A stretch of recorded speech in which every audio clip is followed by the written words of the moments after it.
ከእንስሳት በምግብ የሚበልጡ እና ብዙ ምን እንደ ባለ 50 የምንበላበት ምክንያት እረፍት ሲሰጠን ነው ጌታ።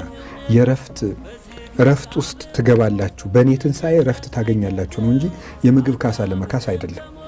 እና ባለ 50ንም እንድንጠግብበት እንደዚህ እንድንልበት ሳይሆን ፍጹም እረፍት በእኔ ትንሣኤ መንግሥተ ሰማያት ውስጥ ታገኛላችሁ ለማለት ነው እንጂ እንድንበላ እንድንጠጣ እንደው ብዙ ሰው በባለ 50 እንዲሁ ከጾም ማነው ከጸሎትም ከትጋትም ከምን ነፃ ይወጣል። በቃ ሰው በሙሉ ወደ ፈጽሞ እንደ እንስሳ ተኝቶ ወደ ማደር ወደ ድልቂያ ይሄዳል። እሱ አይደለም። ይልቁንም በባለ 50 ነፍስ የምታርፍበት ጊዜ ነውና በተለይ የምታደርጋቸው ቤተክርስቲያን እነዚህን እረፍቶች ለልጆቿ የባለ 50 እረፍት ለሰማዩ እረፍት ነው እንጂ ተበላ ተብሎ ሊጠገብበት በጣም ልንጠግብበትም አይደል። ጥጋብ በነገራችን ላይ እንደው ራሱን ችሎ ኃጢአት ነው።